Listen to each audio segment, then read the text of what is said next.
का शिवसेनेला मत का द्यायचं नाही आणि गद्दाराला मत का द्यायचं? आम्ही विकासाच्या गोष्टी करतो, तुम्ही विनाशाच्या गोष्टी करता आहात. जसं ते म्हणतात की यांना मत म्हणजे त्यांना, मोदींना मत, तसं मी सांगतोय की त्यांना मत म्हणजे विनाशाला मत. मग एका बाजूला विनाश आहे आणि दुसऱ्या बाजूला विघ्नहर्ता विनायक आहे. तुम्हाला काय निवडायचं तुम्ही निवडा. हे किती काळ सहन करणार? काजूवरती निर्यात बंदी, आंब्यावरती ही बंदी, त्याच्यावरती ती बंदी. आणि यांचा जो महाराष्ट्राबद्दलचा जो आकस आहे, हा आकस आता एवढ्या टोकाला पोचलेला आहे की तुम्ही जे गाणं ऐकलं ना मग अशी मशाल गीत, आहे तिकडे मोठ्या प्रमाणावरती मुस्लिम बांधव आले. तुम्हाला काय खटकतंय काय रे त्याच्यात? मी मुस्लिम बांधवांना आणि माता भगिनींना विचारतो, तुम्हाला काय खटकतंय त्या गाण्यात? आहे आमचा जय भवानी जय शिवाजी आहे, काय खटकते तुम्हाला? जय भवानी जय शिवाजी कोणी नेतं? कारण दोन्ही आपली दैवत आहेत. जसं मोदीजी प्रत्येक सभेत जात आहेत, शहा जात आहेत आणि जय श्रीराम बोलतायत. अरे आम्ही पण जय श्रीराम बोलतो ना. आम्ही काय असे काय हे नाही होत, रामाचे काय विरोधक नाही होत. आम्ही जय श्रीराम म्हणतो, आम्ही बजरंगबली की जय म्हणतो. पण आमच्या महाराष्ट्राच्या नसा नसामध्ये जे जय भवानी आणि जय शिवाजी आहे ते तुम्ही उपरे दोघं जण येऊन आमच्या महाराष्ट्राच्या रगारगातलं जय शिवाजी आणि जय भवानीचं प्रेम तुम्ही काढू शकताय, काढू इच्छिताय?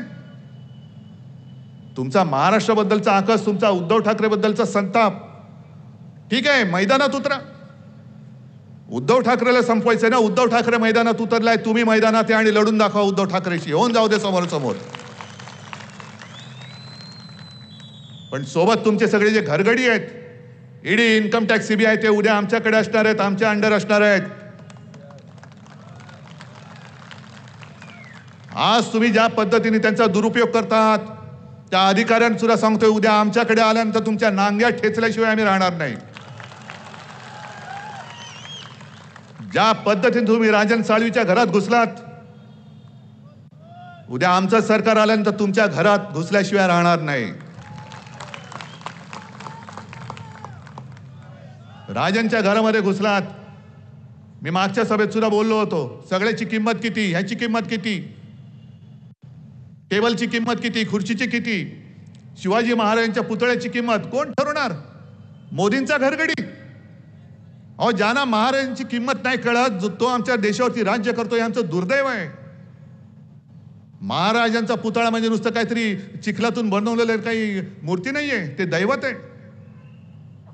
त्याची तुम्ही किंमत लावताय. हिंदू हृदय सम्राट शिवसेना प्रमुख बाळासाहेब ठाकरे, जर जे ते त्यावेळेला मोदीजी तुमच्या मागे उभे राहिले नसते तर अटल बिहारीजींनी तुम्हाला केराच्या टोपलीत तेव्हाच टाकलं असतं. त्यांच्या खुर्चीची किंमत. म्हणून मी राजनला तेव्हा विचारलं होतं की राजन, सगळ्याची किंमत त्यांनी काढली, मग शौचालयात गेले होते की नाही कमोडची किंमत बघायला? कारण नंतर आपली सत्ता आल्यानंतर त्यांना त्याचा उपयोग करावा लागणार आहे. वेडवाकडं कसंही तुम्ही वागता आहात, काय वाटेल ते करता आहात.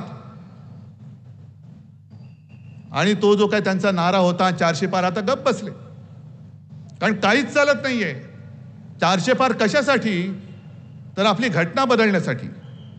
आणि मी नाही बोलत, त्यांचेच माजी मंत्री, त्यांचेच उमेदवार, त्यांचेच खासदार बोलताना त्या सुद्धा क्लिप आलेल्या आहेत. मग घटना बदलण्याची अवदसा तुम्हाला का आठवली? म्हणजेच काय की महाराष्ट्राबद्दलचा जो आकस आहे, एकतर महाराष्ट्रामधले महाराष्ट्राच्या हक्काचे उद्योग धंदे तुम्ही गुजरातला घेऊन जात आहात. तुम्ही महाराष्ट्राच्या हक्कासाठी लढणाऱ्या शिवसेनेला खतम करू इच्छित आहात. तुम्ही महाराष्ट्राचं दैवत असलेल्या जय भवानी जय शिवाजी या शब्दावरती आक्षेप घेत आहात. आणि मी जाहीर आरोप करतोय, महाराष्ट्राच्या सुपुत्रांनी डॉक्टर बाबासाहेब आंबेडकरांनी केवळ त्यांनी लिहिली म्हणून तुम्ही घटना सुद्धा बदलायला निघाला आहात. डॉक्टर बाबासाहेब आंबेडकर हे महाराष्ट्राने देशाला दिलेलं दैवत आहे आणि त्यांनी घटना लिहिली.